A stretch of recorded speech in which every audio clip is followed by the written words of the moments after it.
계시록 18장 읽겠습니다. 1절부터 24절까지. 이 일 후에 다른 천사가 하늘에서 내려오는 것을 보니 큰 권세를 가졌는데 그의 영광으로 땅이 환하여 지더라.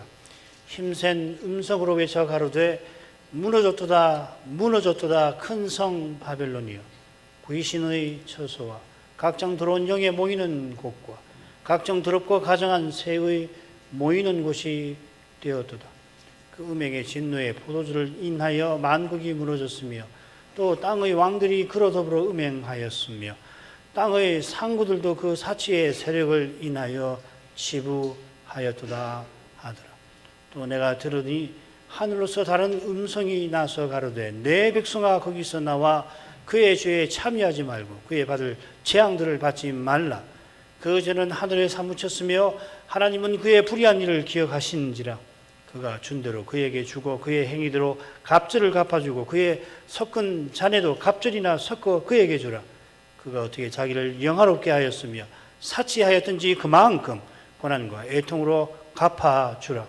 그가 마음에 말하기를 나는 여왕으로 앉은 자요 과부가 아니라 결탄코 애통을 당하지 아니하리라 하니, 그러므로 하루 동안에 그 재앙들이 이르리니 곧 사망과 애통과 흉년이라. 그가 또한 불에 살라지리니 그를 심판하신 주 하나님은 강하신 자이심이니라. 그와 함께 음행하고 사치하던 땅의 왕들이 그 불붙는 연기를 보고 위하여 울고 가슴을 치며 그 고난을 무서워하여 멀리 서서 가로되 화익도다 화익도다 큰 성 견고한 바벨론이여, 일시간에 네 심판이 이르렀다 하리로다. 땅의 상구들이 그를 위하여 울고 애통하는 것은 다시 그 상품을 사는 자가 없음이라. 그 상품은 금과 은과 보석과 진주와 세마포와 자주 옷감과 비단과 붉은 옷감이요 각종 향목과 각종 상아 기명이요 값진 나무와 진유와 철과 옥성으로 만든 각종 기명이요 계피와 향료와 향과 향유와 유황과 포도주와 감람루와 고운 밀가루와 종들과 밀가루와 밀과 소와 양과 말과 수레와 종들과 사람의 영혼들이라. 바벨론아, 내 영혼에 탐하던 과실이 내게서 떠났으며 맛있는 것들과 빛난 것들이 다 없어졌으니 사람들이 결코 이것들을 다시 보지 못하리로다. 바벨론을 인하여 치부한 이 상품의 상구들이 그 고난을 무서워하여 멀리 서서 울고 애통하여 가로되 화익도다 화익도다 큰 성이여, 세마포와 자주와 붉은 옷을 입고 금과 보석과 진주로 꾸민 것인데 그러한 부가 일시간에 망하였도다. 각 선장과 각처를 다니는 성객들과 선인들과 바다에서 일하는 자들이 멀리 서서 그 불붙는 연기를 보고 외쳐 가로되 이 큰 성과 같은 성이 어디 있느냐 하며 티끌을 자기 머리에 뿌리고 울고 애통하여 외쳐 가로되 화익도다 화익도다 이 성이요, 바다에서 배를 부리는 모든 자들이 너의 보배로운 상품을 인하여 치부하였더니 일시간에 망하였도다. 하늘과 성도들과 사도들과 선지자들아, 그를 인하여 즐거워하라. 하나님이 너희를 신원하시는 심판을 그에게 하셨음이라 하더라. 이에 한 힘센 천사가 큰 맷돌 같은 돌을 들어 바다에 던져 가로되 큰 성 바벨론이 이같이 몹시 떨어져 결코 다시 보이지 아니하리로다. 검은 골 타는 자와 풍류하는 자와 퉁소 부는 자와 나팔 부는 자들의 소리가 결코 다시 내 가운데에서 들리지 아니하고, 물론 어떠한 세공업자든지 결코 다시 내 가운데에서 보이지 아니하고, 또 맷돌 소리가 결코 다시 내 가운데에서 들리지 아니하고, 등불 빛이 결코 다시 내 가운데에서 비치지 아니하고, 신랑과 신부의 음성이 결코 다시 내 가운데에서 들리지 아니하리로다. 너의 상구들은 땅의 왕족들이라. 내 복수를 인하여 만국이 미혹되었도다. 선자들과 성도들과 및 땅 위에서 죽임을 당한 모든 자의 피가 이 성중에서 보였느니라 하더라.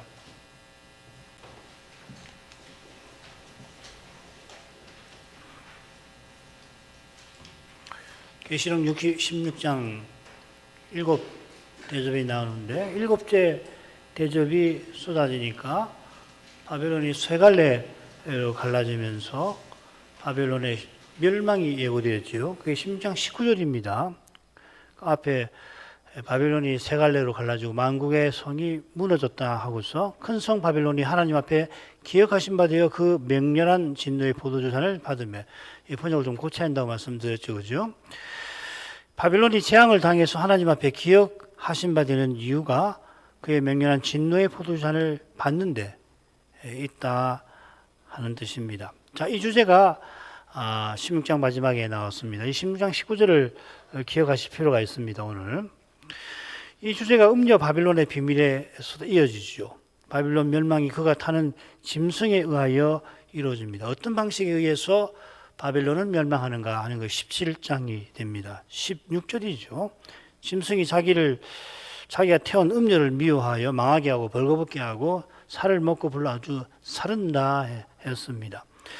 이제 살필 이 18장에서는 바벨론의 멸망이 어떤 것인가, 어느 정도인가 다루어진다 할 수 있습니다. 줄거리를 보십시다. 1절부터 3절. 다른 천사가 바벨론이 무너졌다고 외치지요. 그 다음 4절부터 8절에서는 하늘에서 다른 음성이 나서 언약 백성에게 경고하고 바벨론 심판을 전합니다. 그리고 9절부터 19절까지 여기 이제 세부지가 나오는데 땅의 왕들, 땅의 상인들, 그리고 선인들의 탄식이 바벨론 멸망을 보고서 두려워하며 화이토다 두려워하면서 탄식하는 내용이고요. 그리고 20절에 보면 여기 하늘의 음성인데 하늘과 성도들과 사도들과 선자들아 심판을 인하여 기뻐하라고 하는 그 권면이 나옵니다. 그리고 21절부터 24절에서는 이번에는 힘센 천사가, 앞서는 다른 천사가 등장했죠. 여기서는 힘센 천사가 큰 돌을 바다에 던지면서 바벨론의 심판을 선언합니다. 한가운데 부분이 9절부터 11절까지니까 모두 11절이 되니까 거의 절반에 가까운데 바벨론 멸망이 어떤 것인가 하는 것이 여기 잘 드러날 겁니다. 그처럼 같은 주제가 바벨론의 멸망이 어느 정도인가, 얼마나 슬픈 건가, 기쁨이 전혀 없다라고 하는 것이 이 마지막 부분에 나오죠. 21절부터 24절에 그 내용이 나옵니다. 마지막 부분은 바빌론이 무너지는 이유도 끝에 언급을 합니다. 동일한 이유가 첫째 부분에도 밝혀져 있습니다. 2, 3절입니다. 그리고 둘째와 넷째가 짝을 이루는데 하늘의 음성을 담고 있고요. 둘째 부분에서는 하늘의 음성이 내 백성아 거기서 나오라고 경고를 하고 바빌론이 범한 죄만큼 심판을 받을 거라 선언합니다. 넷째 부분은 하늘의 음성의 경고를 따른 자에게 바벨론의 심판을 즐거워하라는 권면의 말이 언급이 되어 있습니다. 퍽 정교하게 줄거리가 형성이 되어 있습니다. 1절 3절 읽겠습니다. 이 일 후에 다른 천사가 하늘에서 내려오는 것을 보니 큰 권세를 가졌는데 그의 영광으로 땅이 환하여지더라.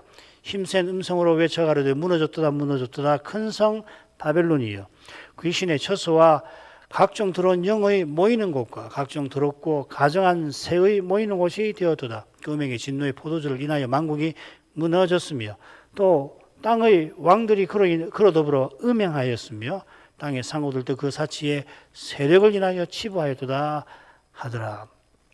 이 일 후에 새로운 이상 장면을 본다는 말입니다. 시간 순서나 사건 순서를 꼭 가리키는 건 아닙니다.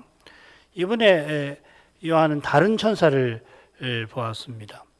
그러니까 이 일 후에 다른 천사가 이렇게 나오는데, 내가 그 계시록에 자주 나오죠. 내가 보았다, 내가 보니 할 때 그 내가가 사실은 들어가야 정확합니다. 걱정하지 마시고 원문에 그렇게 되어 있으니까 내가라고 써도 아무 문제 없습니다. 우리 한국 교인들은 성경을 매우 귀중하게 생각해서 성경에다 뭘 넣고 빼고 그러면은 이거 그렇게 해서 안 되지 않느냐. 그 참 좋은 태도거든요. 성경을 그렇게 존중해야죠. 그런데 이게 번역서니까 참 좋은 겁니다. 한글 개혁을. 한글 개혁에서 말이 많지만은 원문을 연구하는 사람이 한글 개혁을 읽으면은 이분들이 이걸 이러려고 이렇게 표현했구나 할 때가 굉장히 많아요. 그러니까 그렇게 번역 안 되기가 쉽단 말이죠. 그렇지만은 때때로 빠지기도 하고요. 심지어 틀리기도 합니다. 여기 내가 넣어도 상관없습니다. 요한은 다른 천사가 하늘에서 내려오는 장면을 봅니다. 17장에서 요한이 본 짐승은 무저갱에서 올라오잖아요. 그가 의도적으로 대조를 이루는 것 같아요. 이룹니다. 다른 천사는 종종 그리스도 같은 모습과 활동을 보이는데 여기서도 그렇습니다. 가령 다른 천사의 영광으로 땅이 환해진다. 특히 그렇습니다. 여기 다른 천사는 이 10장 처음에 힘센 다른 천사와 비슷합니다. 여기 힘센 음성이라는 말도 나오죠. 보면은 하늘에서 둘 다 내려오고요. 큰 권세를 가졌는데 10장에서는 불기둥 같은 발이 땅과 바다를 밟고 있을 만큼 땅과 바다를 지배하는 그런 권세가 있음을 보여줍니다. 그의 영광으로 땅이 환해지는데 10장에서는 그 천사의 얼굴이 해와 같아. 해가 비치면 뭐 온 땅이 환해지는 것하고 비슷하지요. 게다가 이 10장의 천사는 머리 위에 무지개가 있고 구름을 입었으니까 더욱 그리스도 같은 인물입니다. 그러니까 그리스도라고 단정하지는 마시길 바랍니다. 어떤 분은 이 그리스도다라고 단정하고 해석하는데 그렇게 하면 안 됩니다. 그게 이제 이 천사와 그리스도, 이 천사의 존재에 대해서 우리가 모르는 게 굉장히 많거든요. 구약에 여호와의 사자가 계시잖아요. 여호와의 사자는 제가 벌써 존칭을 쓰지 않습니까? 여호와와 구분되면서 동일한 존재거든요. 비슷해요. 지금 그리스도와 그리스도의 천사라고 말할 수 있는 존재입니다. 이 정도 맞죠. 제가 아는 게 그만큼이니까 그만큼만 말씀을 드립니다. 다른 천사가 큰 권세를 가졌는데 이 권세가 어떤 권세인지 명시되어 있지는 않습니다. 이 권세 엑수시아라는 말이 계시록에 21번 나오는데 재앙을 행하시는 하나님의 권세로부터 해가지고 용이 짐승에게 주는 권세까지 실로 다양합니다. 사람에게도 쓰이고요. 그래 보면은 밑에 제가 한 8개, 9가지 무슨 권세라는 걸 나열했죠. 만국을 다스리는 권세도 있고 등등등 불을 다스리는 권세도 있고요.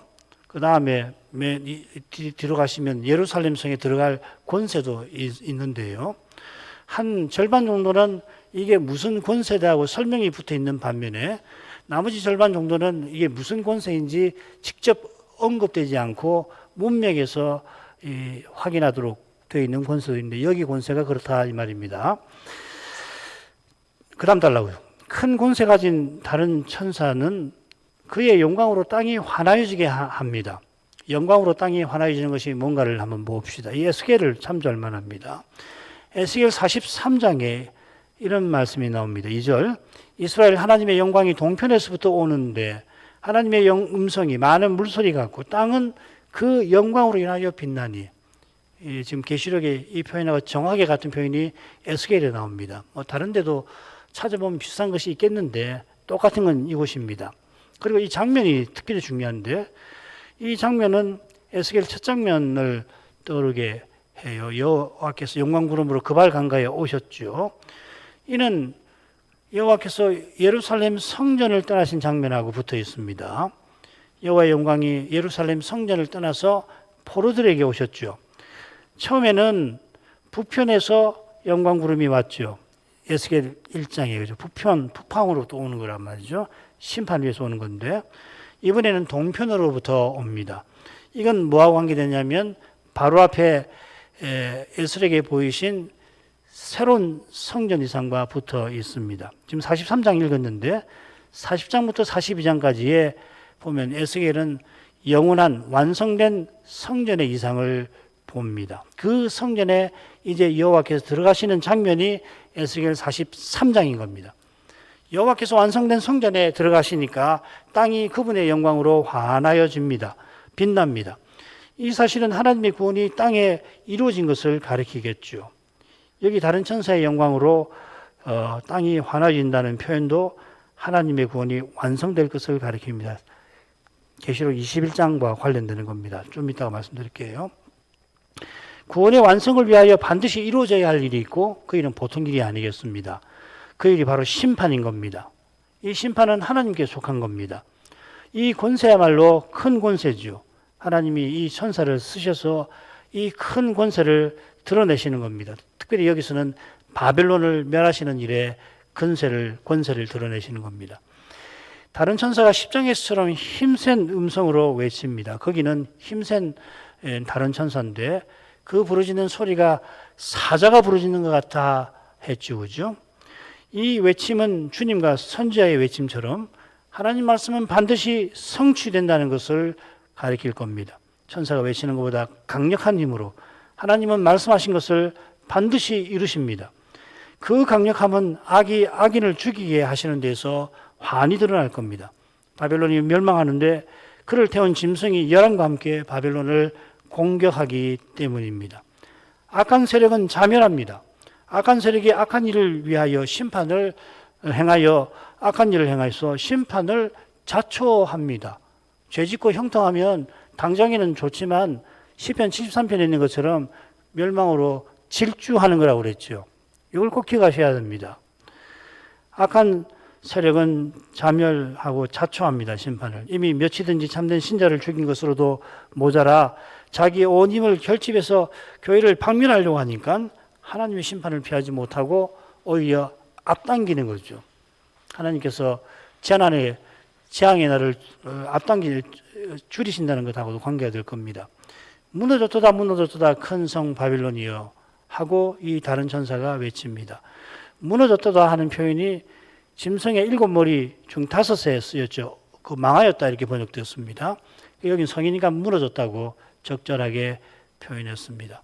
7 대접 재앙 때 만국의 성들도 무너졌다고 말씀드렸죠. 16장 19절. 그런 멸망이 요한의 이상 중에 일어납니다. 큰 성이니까 무너짐도 심할 겁니다. 교만하면 넘어지는데 교만할수록 심하게 무너지는 법입니다. 이게 바벨론 심판의 중요한 주제이고 아마 다음 시간에 제가 이 점을 좀 설명할 겁니다. 무너진 바빌론은 귀신의 처소와 각종 더러운 영이 모이는 곳과 각종 더럽고 가정한 새의 모이는 곳이 되었다 했습니다. 이 세 곳은 무저갱과 광야를 연상케 하죠. 찬란한 문화와 대단한 종교와 사치스러운 문명을 자랑했습니다마는 짐승이 여자를 망하게 했다. 광야처럼 만들었다 한 겁니다. 여기 망한다라는 말은 무너진다는 표현과 다릅니다. 짐승이 여자를 망하게 한다 할 때는 광야로 만들었다 하는 뜻입니다. 광야는 창세 때 하나님께서 사람 살만하게 땅을 지으신 것과 정반대되는 상황을, 형편을 가리키는 겁니다. 하나님이 사람을 하나님 형상대로 지으신 목적이 완전히 무너진 상태겠죠. 더러운 영, 더럽고 가증한 새, 이 형용사는 하나님을 가까이 하지 못하고 하나님이 잠시도 두고 보실 수 없는 그런 상태를 상징하는 표현들입니다. 그곳이 지금은 무저갱과 지옥이겠죠. 모이는 곳이라 새긴 낱말, 필라케라는 말인데 다른 곳에는 옥이라고 되어 있고 여러분 성경 보면 각 주에 옥이라고도 되어 있죠. 옥이라고 이렇게 되어 있죠. 그죠? 모이는 곳이라고 번역했지만 옥이라고 번역할 수 있다 이 말입니다. 짐승이 바벨론을 불살라버리고 지옥을 만들어 놨다는 겁니다. 광야를 만들어 놨다는 겁니다. 갑자기 더럽고 가증한 새들이 등장하는 것 같습니다만은 19장의 마지막 전쟁에서 새들이 등장합니다. 주님께서 짐승과 거짓 선자를 대동한 땅의 임금들과 그 군대들을 멸하실 때 공중의 새들이 그들의 사체를 먹고 배불린다 했죠. 동물의 사체를 먹는 것이 레위기 11장 정결법에서 중요한 주제입니다. 부정과 가정이죠. 새들은 부정하고 가정합니다. 그러니까 정한 동물의 사체를 먹으면 부정하고 부정한 동물의 사체를 먹으면 가정해지는 거죠. 사체라고 하는 것은 피를 다 빼지 않은 상태로 피가 살에 엉겨 있는 상태가 사체입니다. 그걸 먹으면 정한 동물은 부정해지는 거고 부정한 동물의 사체를 먹으면 가증해지는 거죠. 의도적으로 부정한 동물의 사체를 먹으면 구약에는 언약 백성 중에서 제해버리십니다. 무서운 겁니다. 지금 이런 개념이 더럽고 가증한이라는 형용사에 담겨 있는 겁니다. 새들은 부정하고 가정합니다. 새들이 대적하는 군대의 사체를 먹는 일이 에스겔 39장 예언에 나오지요. 그리고 40장부터 42장에는 새로운 성전, 완성된 성전의 환상이 나오는데 계시록 19장에서는 새들의 잔치가 나오고요. 20장에는 에스겔 38장에 기록되어 있는 곡과 마곡의 멸망이 기록이 되어 있습니다.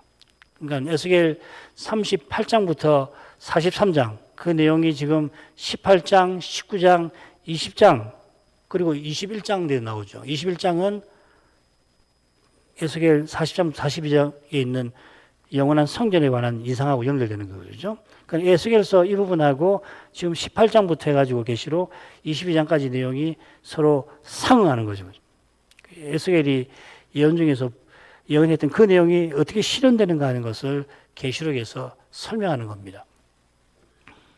이 부분은 제가 그 19장 그리고 20장, 21장 할 때 특별히 곡과 마곡 할 때는 할 때 틀림없이 에스겔 이야기를 하게 될 겁니다. 무너진 바벨론이 더럽고 가증한 새들의 소굴이 되었는데 이 새들이 마지막 전쟁에서 여호와과 짐승을 따르던 자들의 심판에 활약하는 겁니다. 바벨론이 멸망하는 이유가 3절에 나옵니다. 그 음행의 진노의 포도주를 인하여 만국이 무너진 까닭에 바벨론이 멸망한다. 이게 조금 이상합니다. 포도주를 인하여 만국이 무너졌다고 새겼는데 포도주를 만국이 마셨다는 본문이 났습니다. 이게 원문에 두 가지가 나와요. 마신다는 표현이 나오고 또 이 무너졌다는 표현이 나와요. 그 헬라어로 비슷합니다. 사본을 이 두 종류가 있는 거죠. 영어를 보니까 대부분 딱 한 곳을 현대 번역 빼고는 전부 다 마셨다고 되어 있고 저도 마셨다가 맞는 것 같아요. 그리고 이것이 14장 8절과도 일치하죠. 무너졌다 큰 성 바빌론이여 모든 나라를 그 음행으로 인하여 진노의 포도주를 먹이던 자로다. 같은 내용이죠. 그 음행으로 인하여 진노의 포도주라고 새겼는데 이게 그 음행의 진노의 포도주이거든요. 지금하고 똑같습니다. 그리고 아까 16장 19절하고도 관계할 만하죠. 그죠? 16장 19절에 만국의 성들이 무너졌죠. 거기서. 바벨론이 세 갈래로 갈리면서 만국의 성들이 무너졌다고요. 이미 무너졌습니다. 지금 그러니까 그거하고도 안 맞는 겁니다. 사실은. 이게 마셨다가 맞습니다. 만국이 음녀와 음행하고 그래서 짐승을 숭배하여 교회를 핍박한 걸 가리키는 겁니다. 마셨다는 것은. 그 내용이 땅의 왕들이 바벨론으로 더불어 음행했다는 표현과도 관계가 됩니다. 계시록 14장에 전혀 나오지 않았던 것이 땅의 상고들이 그 사치의 세력을 인하여 치부하였다는 내용과 그 내용입니다. 이 내용이 이 18장에서 가장 길게 나온다고 할 수 있습니다. 실제 부분에서 가장 깁니다. 땅의 상고가 누구며 그들이 사치의 세력을 인하여 치부한 것이 어떤 건가 다음 시간에 살피게 될 겁니다. 다만 땅의 상고들에 관한 이 셋째 항목이 처음 두 항목과 무관할 수가 없어요. 처음 둘은 이 행음의 내용인데 그거랑 관계가 되는 거죠. 이 둘은 계시록 13장에서 짐승의 표를 받는 것과 붙어 있을 것입니다. 매매죠. 그죠? 짐승의 표를 받아 짐승의 것이 되어 그를 섬기는 자만 매매할 수 있습니다. 이게 땅의 상고들이 또 바다의 선원들이 사치하는 것과 관련이 되겠죠. 그러니까 그들의 매매와 사치는 그저 경제적인 것만 아니겠죠. 종교적인 거, 도덕적인 것과는 관계가 될 겁니다. 자, 이어 요한이 다른 음성을 듣습니다. 4절 상반절 또 내가 들으니 하늘로서 다른 음성이 나서 가로되 하늘로서 나는 음성인데 다른 음성이라고 했습니다. 이 음성이라는 말이 계시록에 다시 55번 나오는데 다른 음성은 여기만 나옵니다. 결론만 말씀드리죠. 이 다른 음성은 그리스도와 관련된 음성이라 보는 게 좋겠습니다. 그 내용입니다. 그 다음 페이지 가면 내 백성이라고 부르죠. 그죠? 하늘의 음성이. 그러니까 내 백성이라고 부르니까 하나님 아니면 그리스도시잖아요. 그런데 5절에 보면은 하나님은 하고 이 음성이 말씀하시니까 그리스도의 음성으로 보는 것이 가장 적절합니다. 혹은 아까 다른 천사, 그리스도 같은 천사의 음성이라고 보는 것이 좋지만 그리스도의 음성으로 봐도 좋겠습니다. 자, 이 하늘의 음성이 하시는 말씀이 긴데 그 내용을 보죠. 머릿말은 방금 했고요. 4절 하반절은 내 백성아 거기서 나와서 그 죄와 재앙을 받지 말아라 하는 거고 그 다음 5절은 바벨론의 죄가 하늘에 사무쳐서 하나님이 기억하신 바 되었다 하는 거고요. 6절부터 8절은 이 바벨론이 받을 재앙과 심판 내 백성들을 받지 말라고 한 그 재앙의 내용이 되겠습니다. 자, 그 다음에 4절 하반절로 가죠. 바로 내 백성아 거기서 나와 그의 죄에 참여하지 말고 그의 받을 재앙들을 받지 말라. 하늘의 음성은 내 백성이라 부르며 거기서 나오라고 권합니다. 거기 있는 바벨론입니다. 이 권면은 소돔 살던 롯에게 천사들이 일어나 이곳에서 떠나라 촉구한 사건을 연상시킵니다. 이런 점에서 내 백성은 누군가? 하나님과 그리스도를 믿노라 하고 교회에 들어온 이들일 겁니다. 거기서 나오라 한 것은 그들이 배도한 교회에 여전히 소속되어 있고 이 바벨론과 행음하면서 얻는 이익을 여전히 떨치지 못한 행음을 꼭 했다고 말할 수 하기는 좀 어려운 면이 좀 있습니다. 사실은 그런 사람들에게 그리스도께서 마지막 기회를 주려 하시는 것 같습니다. 거기서 나오라 하신 것은 그의 죄에 참여하지 않게 하기 위함입니다. 바벨론의 죄는 음행이죠. 이 음행은 우상숭배와 교회 핍박입니다. 단연 용서받지 못할 죄입니다. 이 사실이 그의 받을 재앙들이라는 표현과도 붙어 있습니다. 8절에 바벨론이 받을 재앙들이 언급이 되어 있는데 사망, 애통, 흉년 거기다가 불에 살라지는 겁니다.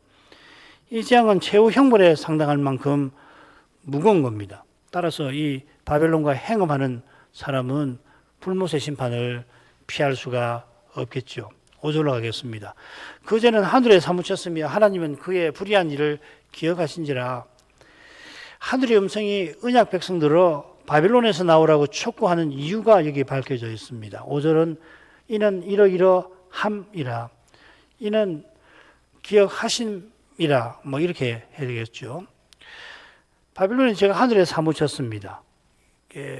얼마나 죄가 많은지 그게 겹겹이 쌓여서 하늘에 닿았다라고 하는 이미지 같아요. 그 이제 사무쳤다는 말은 어디 이르렀다는 이야기 아니에요, 그죠? 제가 얼마나 심각한가를 이야기하는데 어떻게 하늘에 그 죄가 닿았나? 그래서 이거는 죄가 하도 많아서 겹겹이 쌓여서 하늘까지 닿았다라고 하는 이미지로 쓰는 것 같아요. 그 죄를 5절 후반절에서는 불의한 일이라고 했습니다. 이 불의한 일이라고 번역한 말은 법정에서 형벌받는 범죄를 가리키는 말입니다. 범죄라고 해야 됩니다. 바벨론의 죄는 하늘 법정에서 재판장이신 하나님의 형벌을 피할 수 없는 범죄라는 말입니다. 이 사실이 하나님께서 바벨론의 범죄를 기억하셨다는 표현에도 드러납니다. 16장 19절에 이 비슷한 표현, 똑같은 동사는 아니지만 결국 같은 동사가 나왔습니다. 마지막 재앙이 바벨론과 만국의 성에 쏟아지는데 7번째 재앙이죠. 이는 하나님께서 바벨론을 기억해서 최후 멸망시키실 일을 예고하는 거라고 우리는 해석했습니다. 이제 예고한 그 멸망의 심판이 내려지는 겁니다. 반면에 하나님께서 그리스도를 참되게 믿는 우리의 죄는 다시 기억지 아니하십니다. 히브리서 8장 12절에 나오고 10장 중반부에도 나오죠. 하나님께서 우리 범죄 자체를 잊어버리신다 하는 말이 아니죠. 하나님께서 우리 사실 잊으실 리가 있나요? 우리 죄 자체는 그대로 있는 거라고요. 우리 죄 자체를 지은 사실 자체를 없애버리시는 건 아니잖아요. 그보다는 우리 범죄를 벌하지 아니하신다는 뜻이죠. 욥기 보면 무죄히 여기지 아니하신다는 말이 그 말이라고 우리 배웠습니다.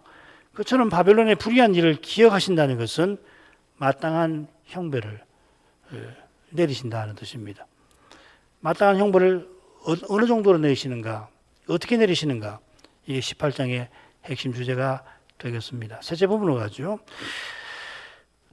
6절부터 8절인데 바벨론이 받을 재앙과 심판인데 둘로 나눌 수 있습니다. 하나는 하늘의 음성께서 심판을 집행하는 이들에게 심판을 집행하라는 명령이고요. 그게 6절, 7절이 됩니다. 다른 하나는 심판의 재앙이 어떤 것인가, 무엇인가를 선고하는 내용이 되겠습니다. 먼저 오늘은 6, 7절 조금만 전반적인 것만 하고 다음 시간에 아마 하게 될 것 같습니다. 자세한 것은 가면서 보자. 그렇게 될 것 같습니다. 읽지요. 그가 준 그대로 그에게 주고 그의 행위대로 갑절을 갚아주고 그의 섞은 잔에도 갑절이나 섞어 그에게 주라.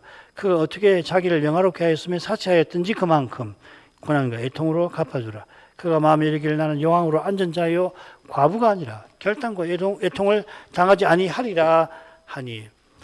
먼저 심판을 어떻게 집행해야 하는가, 심판의 집행의 원칙이 언급이 되어 있는데 셋입니다.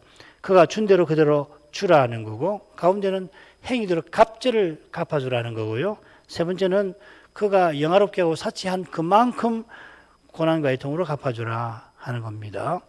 그러니까 맨 처음은 바벨론이 준 대로 주라는 거고, 셋째도 그가 한 대로 갚아주라는 거고, 그런데 가운데는 갑절로 갚아주라 이렇게 되어 있습니다. 하늘의 음성은 주님의 음성 같은데, 주님께서 내가 속히 오리라 하시고 뭐라고 말씀하시냐면 각 사람에게 그의 일한 대로 행한 대로 갚아주리라 하십니다. 이 말씀과 똑같이 여기 바벨론에게 갚아주라고 하십니다. 7절에 갚아주라는 표현이 나오는데 거기는 사실은 주라고요. 주라가 맞고 6절에 주라는 표현이 방금 인용한 22장 7절과 똑같은 말입니다. 아포 디돔이라는 말입니다. 이게 갚아주는 거고요. 그냥 주다는 말은 아포가 빠집니다. 디돔이입니다. 바벨론이 갚아준 대로 그에게 갚아주라 하십니다. 바벨론이 갚아주는 대상이 뭐면 누구한테 보복하는 건가 이 말이죠, 그죠? 그 그리스도의 교회겠죠. 교회가 바벨론에게 무슨 해코지한 일이 없습니다. 성도가 하나님 말씀대로 하나님 뜻대로 살았을 뿐이에요. 그런데 미워해가지고서 보복한 걸 가리키는 거거든요.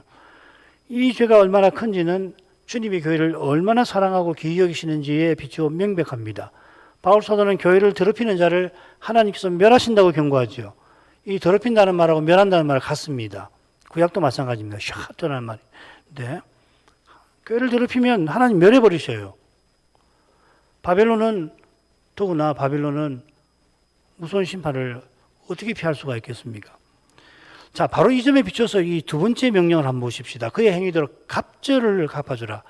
얼른 일한 대로 갚아준다 하셔놓고서 여기서는 갑절로 갚아주라 그러면 이 소위 공평한 공정한 심판의 원칙에 위배되는 거 아닌가 하는 생각이 들잖아요. 그래, 이 갑절로 갚아주라는 이 표현은 구약에도 나옵니다. 예레미야에 나오는데 이사야에도 나오고요. 그래서 이 구약 학자들은 이건 완전히 보응하라는 뜻이다 이렇게 해석을 합니다. 학자들이 대체로 그렇게 해석을 하죠. 말 그대로 두 배나 더해서 보복한다는 뜻은 아니다. 하나님의 공의에 맞지 않다. 이건 일종 관용으로서 철저한 보응을 가리킨다. 참 이 견해가 원만합니다. 그렇게 받으시면 좋아요. 아울러 바벨론이 성도를 미혹하고 핍박하는 짓은 성도를 사랑하시는 하나님 앞에 더욱 죄되겠지요. 이런 죄를 하나님은 철저히 갚으십니다. 그의 섞은 잔에도 갑절이나 섞어주라 하는 표현, 하나님의 진노를 넘치게 가득 담아 마시게 하라 하는 겁니다. 그 14장 10절에는 그 진노의 잔에 섞인 것 없이 부은 포도주라는 말하고 같은 말이 되겠죠. 전혀 희석시키지 않고. 셋째로 그가 어떻게 자기를 영화롭게 하였으며 사치하였든지 그만큼 갚아주라 합니다. 자기를 영화롭게 한다는 건 하나님을 영화롭게 아니한다는 거고 실은 하나님을 회방한다는 겁니다. 자, 이게 사치한다는 표현에 담긴 뜻이기도 합니다. 땅의 왕들이 음녀와 함께 음행하고 사치하였다는 표현처럼 사치는 악한 쾌락을 추구하는 삶을 가리킬 겁니다. 이 뜻 위에 또 다른 뜻인데 다음 시간에 말씀드릴게요. 땅의 왕들이 음녀와 함께 짐승을 숭배하고 교회를 핍박하여 악한 욕심을 채운 겁니다. 음녀도 그렇게 사는데 그가 하나님을 대적하고 회방한 그만큼 고난과 애통으로 주라 하십니다. 고난보다 고통이 낫습니다. 이 낱말이 어디 나오냐면 황충이 5달 동안 땅에 가는 자들을 괴롭게 하는데 나옵니다. 똑같은 용어입니다. 황충재앙은 죽고 싶은데 죽지 못하고 고통당하는 상태죠. 얼마나 고통스러우면 죽고 싶은데 죽지는 못하고 괴롭게 하는 거죠. 음녀가 받는 고통은 그보다 더한 것입니다. 땅의 상고들이 이 고통을 무서워한다 그랬습니다. 보는 이가 무서워할 정도니 당하는 음녀의 고통은 이루 헤아릴 수가 없겠죠. 그런데 지금 사람으로 생각하시면 안 된다고 그랬습니다. 자꾸 읽으면 사람이 무슨 고통을 당하는 것처럼 하나님의 철저한 심판이죠. 이런 종교, 문화, 도덕의 체계에 대해서 심판하신다는 이야기죠. 그 고통은 애통을 동반합니다. 8절에서 이 애통에 대해서 또 살필 겁니다. 7절 후반절은 그리스도께서 음녀에게 이런 형벌을 내리시는 이유가 바벨론의 자기 자랑과 교만에 있음을 잘 보여줍니다. 자기가 여왕이라고 자랑하고 절대 애통당하지 않을 것이라고 장담합니다. 이 장담이 허망한 거고 이 자랑은 헛된 겁니다. 당장에는 온 세상을 지배하는 사실에 취해서 잠시 장담하고 자랑하지만 그 음녀와 음행하는 왕들과 사람들은 그렇게 되겠죠. 주께서 아버지의 지시를 받드시는 그 순간 장담하는 것과 정반대로 영원히 애통에 사로잡힐 것입니다. 악인이 형통한 것처럼 보일 때 시기하거나 원망하지 말라 시인은 권합니다.